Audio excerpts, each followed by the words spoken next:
Ministro, hoy cerraron Mariscal López. Sí, Mariscal López, Costanera, en algunos puntos de acceso, para reconducir a la gente que pueda manifestarse pacíficamente. No hay ningún inconveniente. El derecho de manifestación es amplio, pero nosotros tenemos que controlar lo que se está diciendo desde muchas redes de hacer uso de la violencia. Queremos que esto funcione en paz, queremos que funcione con tranquilidad, queremos respetar y hacer respetar el derecho a la manifestación de la gente sin afectar derechos de terceros. O sea, que ustedes tenían información que hablaba de hechos de violencia que se podían dar en medio de esta movilización. Hasta sublevación en armas se ha pedido. E incluso senadores de la nación han hablado, han hecho uso de la exposición pública que tienen para decir hay que rebelarse contra el gobierno. Y nosotros estamos hablando de un tema donde a hoy la Fiscalía, por lo que veo en los medios de comunicación, no tengo contacto directo con ellos, tampoco tengo contacto con el expediente, nos ha dicho no encuentro el hecho punible.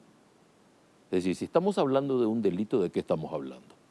Y yo estoy de acuerdo con que se investigue todo, porque me parece muy sano eso. Y acá tenemos dos fotografías, y yo quiero que observemos todos detenidamente, acá doña María, doña Juana, que miren las dos fotos. Una foto donde hay un grupo, no digo todos, digo un grupo, pequeño puede ser, pero un grupo, que habla de hacer uso de la violencia y un sector mayoritario de la población, encabezado por el mismo presidente de la República, que dice, hagamos uso de la institucionalidad.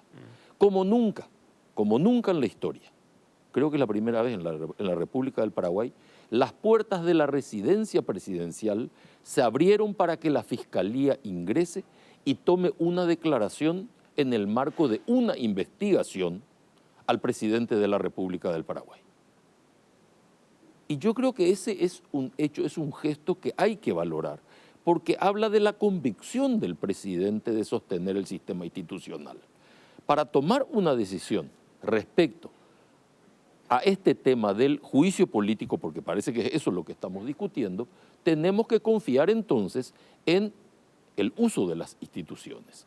Lo que no podemos en modo alguno es colocar violencia en el medio para que la violencia coaccione a los parlamentarios que tienen que tomar una decisión libre. Y a veces la toman en cosas que a mí me gustan y a veces la toman en cosas que a mí me disgustan profundamente. A ver, ministro, me quedó resonando eso cuando hablabas de información que manejaban ustedes incluso respecto a sublevación de armas y de mecanismos violentos que se iban a utilizar en el marco de estas movilizaciones.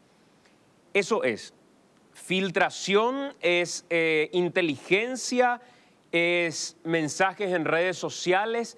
¿Qué certezas hay respecto? Pues me parece finalmente delicado porque acá había gente que estaba muy identificada.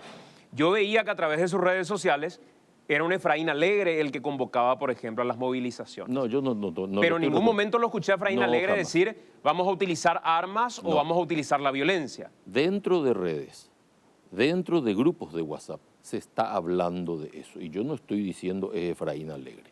En ningún momento dije eso. Pero estoy diciendo, sí, con toda claridad, y mucha gente lo ve, que hay sectores que hablan de sublevación.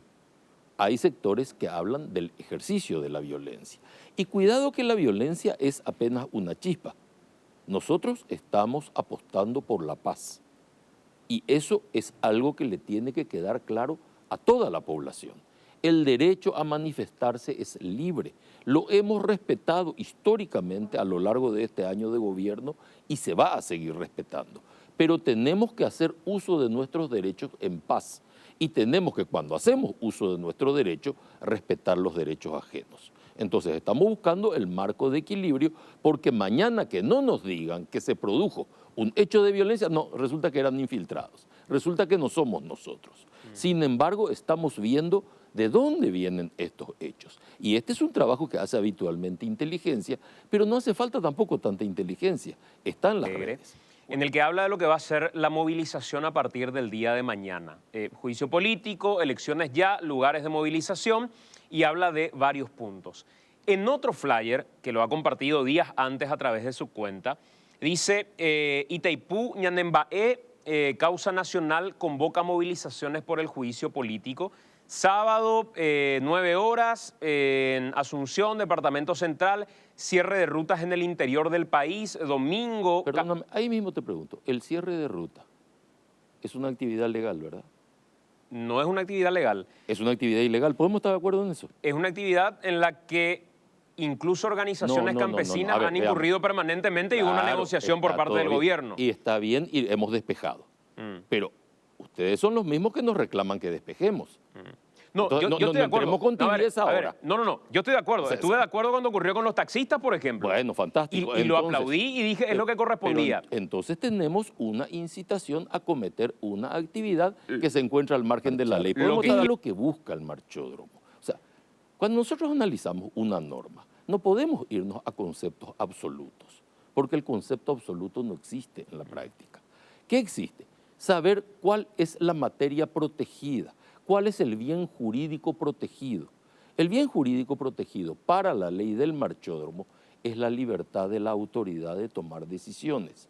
Siempre y cuando esa libertad no esté afectada, se puede utilizar el circuito. Cuando lo que se busca es coaccionar a la autoridad, ahora no como con carácter delictivo, sino para meter presión desde el punto de vista de lo que yo estoy defendiendo, allí es donde empieza a regir la norma del marchódromo. Con ese análisis de dónde rige la letra y dónde rige el espíritu de la norma, ¿qué van a hacer con los cierres de ruta aquellos que no son favorables al gobierno de Mario Abdo o aquellos que por la gran convocatoria, porque también hay colorados que anuncian que van a movilizarse para defender el gobierno de Mario Abdo, pero no van a cerrar la ruta. Nadie va a cerrar la ruta. no van a cerrar la ruta? No, nadie puede cerrar la ruta. Donde hubo cierre de ruta y demoramos algo es porque estamos tratando de convencer a la gente con una metodología pacífica. Es cierto que a veces esto afecta al resto de la población y nos dicen, ahora mismo cierren, hace una hora estamos, pero estamos tratando de despejar pacíficamente el lugar. Estamos tratando de no hacer uso de la violencia, porque no creemos en la violencia como método, creemos en la paz, creemos en la libertad de manifestarse, creemos que los reclamos que sustentan aquellos que salen a la calle tienen su parte de legitimidad. Entonces no podemos ejercer violencia todo el tiempo sobre esa gente diciéndole solamente, mire, está pasando esto. Tratamos de convencer. El caso de los taxistas que acabas de mencionar, ¿cuánto tiempo tratamos de convencerles de que despejen? Hasta que hubo que hacer uso de la fuerza y hubo que detener gente. Pero no es esa la solución que buscamos.